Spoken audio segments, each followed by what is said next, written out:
بسم الله الرحمن الرحيم والصلاة والسلام على أشرف المرسلين. Salam alaikum. Bonjour tout le monde. Aujourd'hui, je vais faire le cours, la vidéo numéro 1, 2, 3, 4. Donc, c'est la quatrième vidéo. C'est le module système distribué. On va faire aujourd'hui ensemble chapitre numéro 2, la partie numéro 3. On va voir les communications toujours dans les systèmes distribués, sachant que ce cours appartient à Amirabet, Université de Milan. On va commencer par définir quels sont les mécanismes de la communication. Quels sont les mécanismes de communication? Nous avons que l'objet d'une communication est de faire parvenir une information transmise par un process à un autre process, sachant que cette information peut être utilisée à différentes fins, soit pour synchronisation ou bien demande de service, renvoi de résultats, communication d'un état, etc. Principalement, il y a deux types de communication. Premier type, c'est bien la communication par mémoire commune. Elle est utilisée le plus souvent dans les systèmes multiprocesseurs. Deuxièmement, la communication par message. Elle est utilisée dans les systèmes distribués. On va commencer par communication par message. La communication par message est supportée par deux primitives de communication. Nous avons send et receive. Un process P communique avec un process Q en lui envoyant une séquence d'octets au moyen de la primitive send. Bien sûr, Q reçoit cette séquence en utilisant la primitive receive. Donc, on va voir ici, donc, nous avons un process P, begin, send, M et Q. M, c'est la séquence d'octets end. Pour le process Q, nous avons begin, receive, miss and P, end. Toujours avec communication par message, avant de pouvoir échanger une information, les process doivent souvent se synchroniser d'abord, c'est-à-dire l'un attend l'autre. L'implémentation de send et receive soulève le problème de synchronisation. Nous avons que plusieurs possibilités selon que les primitives send et receive soient bloquantes ou bien non bloquantes pour que le process qui les exécute. Lorsque send et receive sont tous les deux bloquantes, on parle de communication synchrone. Maintenant, si un process exécute send avant que l'autre n'exécute le receive, le process émetteur reste bloqué en attente et inversement aussi. Nous avons que le déblocage de l'émetteur et récepteur intervient lorsque le process receveur reçoit le message et son exécution est relancée. Lorsque send et receive sont toutes les deux non bloquantes, on parle de communication asynchrone. Il consiste à mettre le message dans un buffer et le système d'exploitation se chargera de le faire parvenir à destination. Le process émetteur continue alors son exécution sans attendre que le message parvienne à sa destination. Donc, si le buffer dédié à la communication est plein, le send devient une opération bloquante jusqu'à qu'une place se libère. Le process ne continue son exécution que lorsque le système d'exploitation prend en charge l'envoi du message.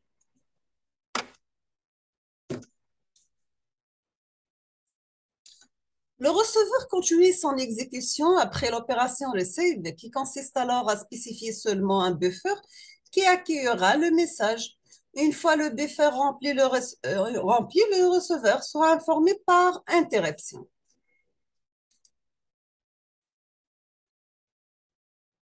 Maintenant, on va voir Remote Procedure Call. Nous avons que pour Remote Procedure Call, parmi les outils de communication qui font appel à la communication par message dans leur mise en œuvre, on trouve Remote Procedure Call. Il existe d'autres. Nous avons l'invocation de méthode à distance, le RMI, Remote Method Invocation, la notification d'événements. Nous avons que l'appel de procédure à distance, c'est un protocole qu'un programme peut utiliser pour solliciter un service. Bien sûr, auprès d'un programme situé sur un autre ordinateur d'un réseau dont il n'a pas besoin de connaître les détails. Si nous avons un process P sur un site S1, donné appelle une procédure M sur un autre site S2 en lui transmettant éventuellement des paramètres. Bien sûr, suite à cet appel, P est suspendu, M est exécuté sur le site destin S2. Nous avons que le transfert d'informations est concrètement effectué par les paramètres de S1 vers S2. Le résultat que la procédure retourne du site S2 vers S1. Nous avons que malgré la simplicité de l'idée, le mécanisme RPC, Remote Procedure Call, est difficile à mettre en œuvre, car l'émetteur et receveur s'exécutent sur deux sites différents, donc deux espaces d'adressage différents, et il faut transmettre les paramètres et le résultat. Nous avons aussi que les deux sites peuvent tomber en panne. L'objectif est d'offrir un mécanisme qui rend l'appel distant semblable à l'appel local. Bien sûr, garantir la transparence du mécanisme pour le programmeur. Maintenant, on va voir le fonctionnement d'une Remote Procedure Call. Les Remote Procedure Calls se décomposent en trois parties principales. La partie cliente, c'est l'appelant et c'est l'application qui utilise une ou plusieurs procédures distantes. La partie serveur, l'appelé contient les procédures distantes. Nous avons l'interface réseau découpée en deux parties souvent, appelée des talents, tabs en anglais, et la partie qui gère tous les aspects distribués. Donc, nous avons une interface réseau qui contient client, client code, client stab et communication bidirectionnelle avec le network et la même chose pour le serveur. Toujours avec le fonctionnement d'une RPC, Remote Procedure Call, les fonctions qui prennent en charge les connexions réseau sont des stabs. Il faut donc écrire un stab client, un stab serveur, programme client, la fonction distante. Comme vous voyez ici, donc nous avons côté de l'appelant, le client réalise un appel procédural vers la procédure talent client. Donc, on aura transmission de l'ensemble des arguments. Premièrement, le talent collecte les arguments et les assemble dans un message. On aura un empaquetage, paramètre Marshall. Deuxièmement, un identificateur est généré pour le RPC. Troisièmement, un délai de garde est armé.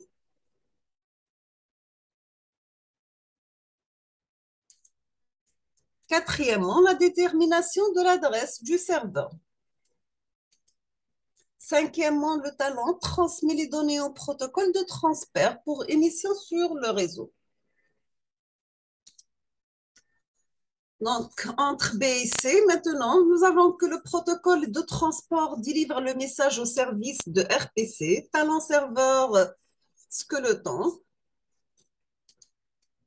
Donc, vers B, nous avons que le talent serveur fait un dessemblage des arguments, des packages. Pour B, toujours, nous avons que l'identificateur du RPC est enregistré.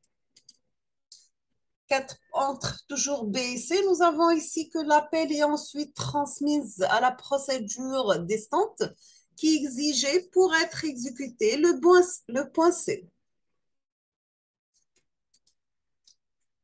Cinquièmement, nous avons que le retour de la procédure redonne la main au service de RPC, talent serveur, et lui transmet les paramètres résultats. nous avons que les arguments de retour sont impactés dans un message, pour D, bien sûr. Et deuxièmement, nous avons un autre délai de garde armée. Troisièmement, le talent transmet les données au protocole. Donc, vous suivez toujours les flèches rouges, d'accord? Le talent transmet les données au protocole de transport pour émission sur réseau. On passe maintenant à E, donc return. Nous avons que l'appel est transmis au service de RPC talent client. Deuxièmement, les arguments de retour sont dépaquetés. Toujours avec E, troisièmement, nous avons que le délai de garde armée au point B est désarmé.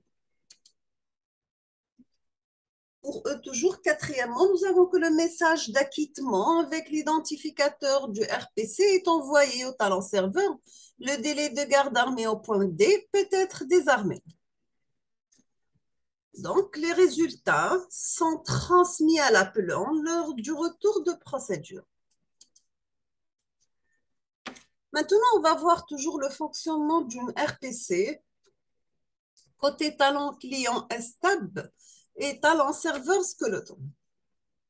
Côté client, c'est la procédure d'interface du site client qui reçoit l'appel au mode local, le transforme en appel distant en envoyant un message, reçoit les résultats après l'exécution. Donc, retourne les paramètres résultats comme dans un retour de procédure. Maintenant, si on va voir côté serveur, c'est la procédure sur le site serveur qui reçoit l'appel sous forme de message, fait réaliser l'exécution sur le site serveur par la procédure serveur, donc choix de la procédure. Et bien sûr, on va retransmettre les résultats par message. Nous avons quelques remarques. Le travail nécessaire à la construction des stades clients et serveurs sera automatisé pour éviter d'avoir à programmer la partie réseau de l'application. Bien sûr, grâce au programme RPC Gen pour le langage C, qui produira du code C qu'il suffira alors de compiler. Et grâce au programme gRPC Gen pour le langage Java.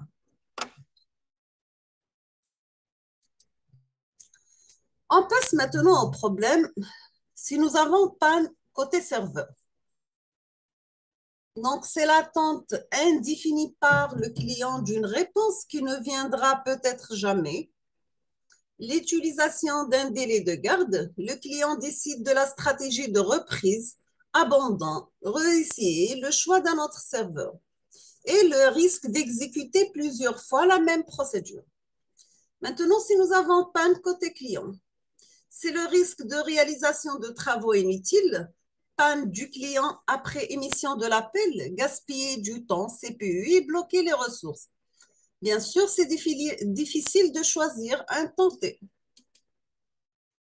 Maintenant, si on va parler côté problème de représentation des données, si le client et le serveur n'utilisent pas le même codage, on utilise des formats internes différents, type caractère, anti-flottant, etc.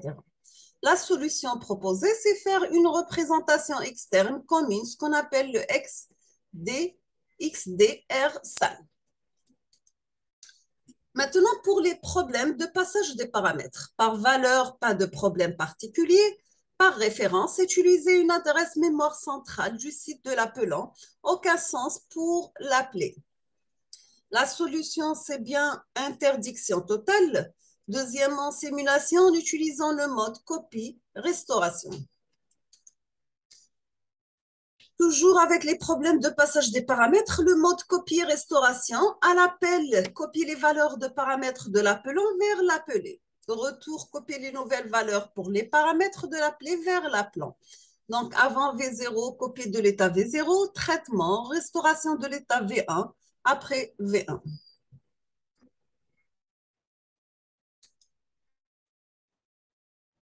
Donc, c'est équivalent le plus souvent, mais pas dans tous les cas. Une violation dans certains cas de la sémantique du passage par référence. Procédure double et insère XY. X reçoit X plus 1, Y reçoit Y plus 1. Pour le problème de passage de paramètres aussi, quel est l'effet de A, c'est A égale à 0, double la fonction double INCR à A, qu'est-ce que ça devient? Donc, x plus 1, a égale à 0 initial, y plus 1, a égale à 0 initial, référence, a égale à 2 finale. Procédure double, x reçoit x plus 1, y reçoit y plus 1. Donc, pour la partie copie, on aura x égale à 0, y égale à 0, a égale à 0 initial. Après traitement, on va avoir x égale à 1, y égale à 1, et au final, on aura a égale à 1. Nous sommes arrivés à la fin de cette partie. Je vous remercie infiniment pour votre attention et à la prochaine vidéo, Inch'Allah. Merci beaucoup.